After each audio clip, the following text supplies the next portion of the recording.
Hey everybody, it's Jason Blaha here, and today I want to explain to a lot of people why I prescribe conjugate style training for pretty much everyone who is willing to do it, and that includes even my clients once people have built any sort of base whatsoever.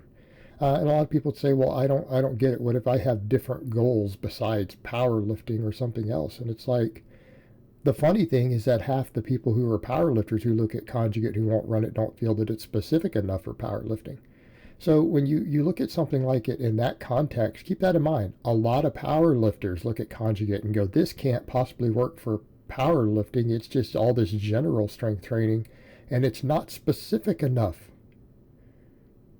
So that's the ironic part when non-powerlifters look at the system like this and then say that, because the truth is this system has been run for more track and field athletes at this point than it probably has for powerlifters. Yet everyone makes progress on it. And here's what I want people to think about with it. What is it that most of us want? We want to get fitter, right? We want muscle, we want strength, we want body composition, we want to be more athletic, and we want to be more fit. That's what most people's goals are in one manner or another. All right, this is a system of training that in and of itself is really its own form of general physical preparedness, because it incorporates a wide variety of performance elements and weaves them all together as a strength-based training system. And here's what I mean. All of the supplemental work is what we do for our specific goals. Now, in a lot of people's cases, those specific goals are, what supplemental work do I need to do to get better at powerlifting? Okay, fine. For you specifically.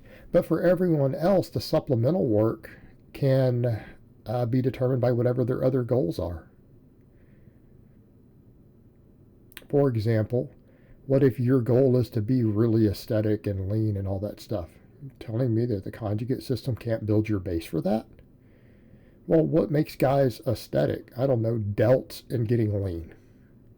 All right, you cut down to 10% body fat and have big delts, you're probably going to be pretty aesthetic as far as your frame and your genetics will allow for. But I think people forget that most of what they think of as aesthetics is genetic. You're not changing your genetics with training. But let's come back over to the point itself. What is conjugate? It's a system of training in which we focus upon max effort days, dynamic effort days that are programmed in a concurrent periodization manner, in which we rotate max effort exercises so that we get good at maxing out, at struggling against awkward loads and a wide variety of different movements, so that we just get generally all around strong.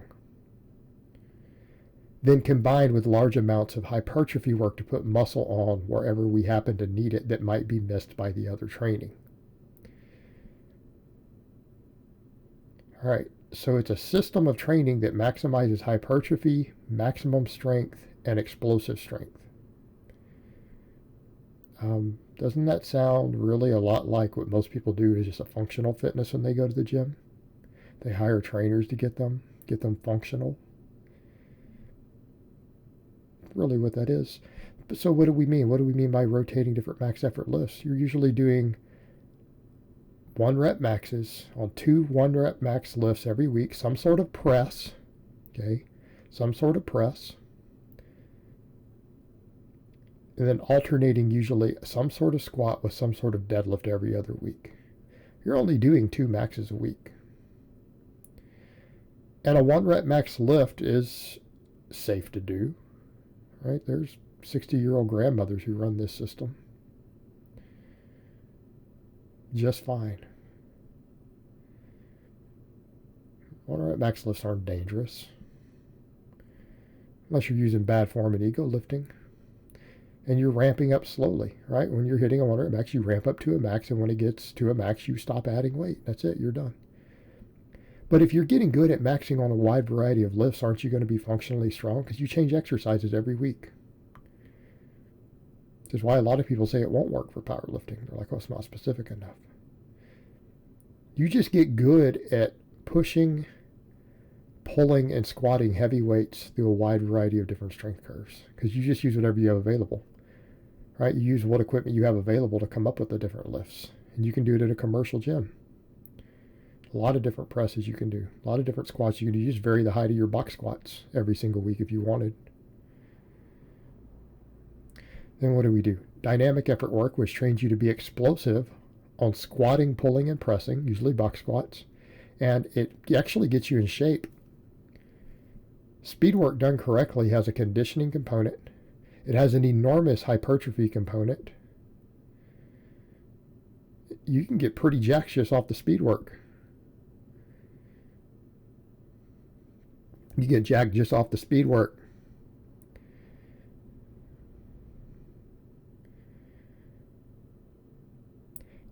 It gets you explosive and jacked at squatting, pushing, and pulling. Well, doesn't that cover most of your basic functions in your body? And it's hypertrophy work for your chest, your triceps, usually some of your back, hips, quads, glutes, hamstrings. And then after that, you fill in hypertrophy work for whatever else you need.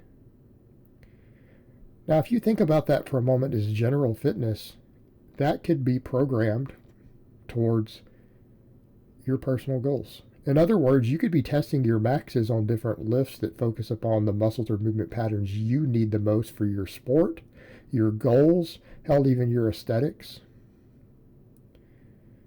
I mean, realistically, if your goal was to have really big delts and upper chest and all that, couldn't you do a lot of your conjugate stuff towards overhead pressing? Or incline benching, stuff like that? You could. Not saying that that's what I would program for people. You could. Has anyone ever got worse at sports or gaining muscle or anything else by just getting good at maxes on squatting and pulling? No. You're just going to get strong. And then you come over to the speed work. The speed work just builds everything. It builds speed, power, hypertrophy, conditioning. All right, this is your base template. This is the basic template of what you're doing. And then you fill in large amounts of supplemental work, usually. It's usually a very high volume system towards all your specific goals and needs and weaknesses. And you don't have to worry about tension and stuff that much anymore because you've covered all that with the other stuff, so you can come in and just pump away. You can do really high rep stuff. You can do pump work, whatever you need to do. All your sport specific training is incorporated as all your supplemental work. All right, but the base template will build your base. There's almost no fitness goal out there in which getting maximally strong and explosive and a wide variety of pressing, pulling, and squatting has not been helpful. And it's a proven system for doing those things. So that's why I tell people to run this system. So when people ask me to review other systems, oh, could you look at this guy's intermediate program? Why? You guys already have the keys to the kingdom here. Why can't you just run a conjugate template as an intermediate?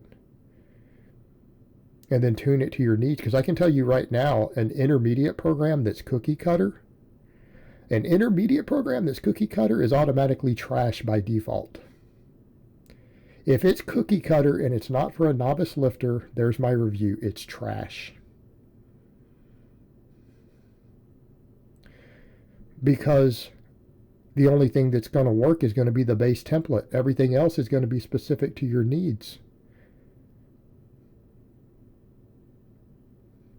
And if there's specific accessory work programmed in for you as an intermediate already, that's not good. Because how in the world could the person who wrote the program know what 10,000 people's specific weak points are? And predict it ahead of time and write a program to encompass that? They can't.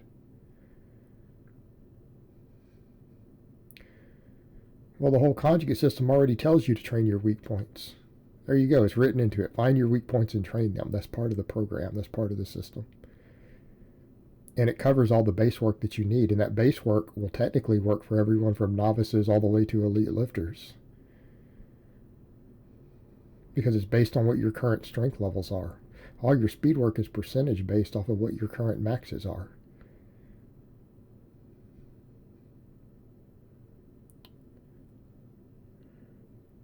So why do we need all these other programs? Why can't we just run this for everyone? That's what I recommend. It works for every goal. You just have to assess and understand your weak links appropriately and learn how to program for them.